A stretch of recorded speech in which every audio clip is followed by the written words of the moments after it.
On April 25, 1976, a baseball player sprinted across an outfield and snatched an American flag off the grass 1 second before a stranger could set it on fire. It happened in the middle of a nothing game. No pennant on the line. No record in reach. Just the Chicago Cubs visiting the Los Angeles Dodgers on a lazy Sunday afternoon. 16 games into a long season nobody would remember. 10 seconds later, a journeyman center fielder was a national hero. His name was Rick Monday. This is the story of the most patriotic play in baseball history, and the 10 seconds that outlived everything else the man ever did. To understand it, you have to understand the year. 1976, America's bicentennial, 200 years since the founding, a country trying to throw itself a birthday party. But the wound was fresh. Vietnam had ended barely a year earlier. The flag itself had become a battlefield, draped over coffins by some, burned in the streets by others. There was no symbol in America more loved, or more fought over, than the one about to be spread across an outfield in Los Angeles.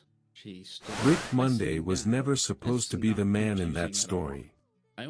He was steady, reliable, a left-handed hitter with real power and a good glove in center, the kind of player who lasts 19 big league seasons without ever ending up on a bedroom wall. But he owned one piece of history before any of this. In 1965, Major League Baseball held the very first amateur draft in its history. The first name ever called, the #1 overall pick, the first player ever drafted, was Rick Monday, out of Arizona State. He'd played college ball beside a kid named Reggie Jackson. He was, quite literally, the beginning of the modern game. And before the pros, he'd done something that mattered more than any of it. He served 6 years in the United States Marine Corps Reserve. He'd walked the wards of veterans' hospitals. He'd shaken hands with men who came home from war missing pieces of themselves. He knew, in a way most ballplayers didn't, exactly what that flag was supposed to cost. By 1976 he was 30 years old, grinding through a middling season with the Cubs. April 25 was Game 16 of 162. Forget it baseball, in a half-empty park. Then, in the bottom of the 4th inning, 2 figures climbed out of the stands and dropped onto the field. At first, everyone thought it was just another drunk chasing a laugh. It wasn't. They ran out into left center field, a grown man and a small boy. The man was later identified as William Thomas, 37 years old. The boy beside him was his son, just 11. They stopped on the grass. They knelt, and they unfurled something between them. It was an American flag. The man spread it flat across the outfield, smoothing it against the turf. Then he reached into his clothing and pulled out a can of lighter fluid, and began soaking the fabric, dousing it, getting it ready to burn in the middle of a major league ballpark, in front of thousands of families, on a Sunday afternoon. He fumbled for a book of matches. Rick Monday was standing maybe 100 feet away in center field. He saw the flag. He saw the can. And in the half second it took most of the stadium to even understand what they were looking at, Monday was already moving. He said later there was no thought in it. No plan, no decision, no debate. His legs simply went. He came in at a dead sprint, angled behind the kneeling man, and in one unbroken motion he swept down low and ripped the flag off the ground, right out from under the match. He scooped it up under his arm the way you'd cradle a loose ball, and he never stopped running, carrying it away toward the infield, out of reach. By most accounts the first match had just failed to catch in the breeze. The second one never got its chance. Behind him, stadium security and the Dodgers' own personnel swarmed the man and the boy and pulled them off the field. One of the Dodgers coaches, a fiery man named Tommy Lasorda, who would manage the team to championships within a year, reportedly met the intruder as he was hauled away and unloaded a stream of words not fit for a family broadcast. The man was arrested, dragged off to be charged with trespassing. The fire that never started, put out by a Chicago Cub jogging toward his own dugout with the flag tucked under his arm. And then Dodger Stadium did something nobody wrote down in advance. The crowd rose to its feet. The stadium organist began to play, and tens of thousands of strangers, people who'd come out for nothing more than a ball game, stood together and sang, "God Bless America," their voices rolling down over the field. On the giant message board, 5 words lit up: "Rick Monday, you made a great play." Monday jogged to the dugout, handed the flag to a teammate, and tried to go back to playing baseball. His eyes were wet.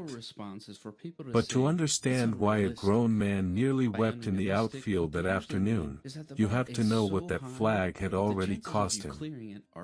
Rick Monday had worn the uniform of the country that flag stood for. 6 years in the Marine Reserve. Too many hallways in too many veterans' hospitals.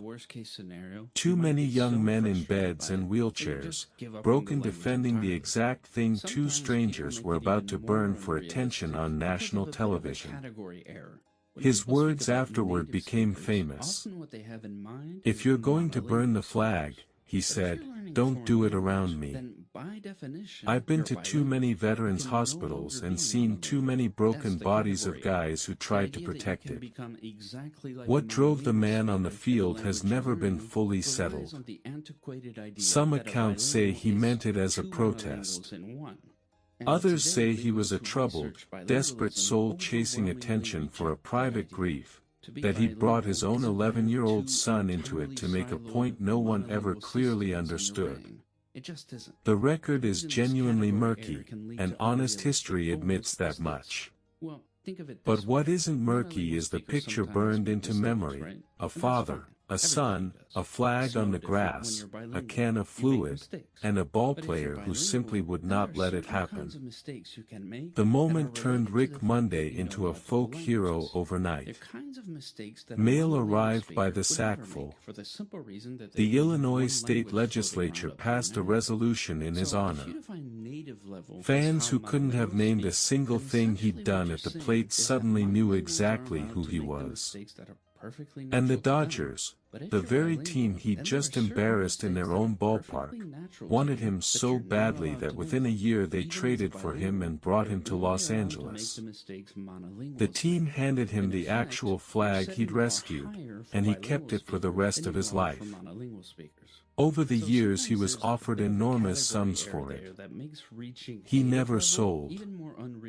Some things aren't for sale. And then the story did something almost too perfect to believe. 5 years later, in 1981, Rick Monday was a Dodger, near the end of a long career. In the deciding 5th game of the National League Championship Series, up in Montreal, with the score tied late, the aging outfielder stepped to the plate, and drove a home run over the fence that sent Los Angeles to the World Series. The Dodgers went on to win it all that year. In Montreal, they still call that afternoon Blue Monday. The man who once saved the flag broke an entire country's heart and carried his own team to a title. But it's not the home run they replay first. It's the flag. Think about what that play actually was. It won no game. It set no record. It changed no standings and filled no line in a box score.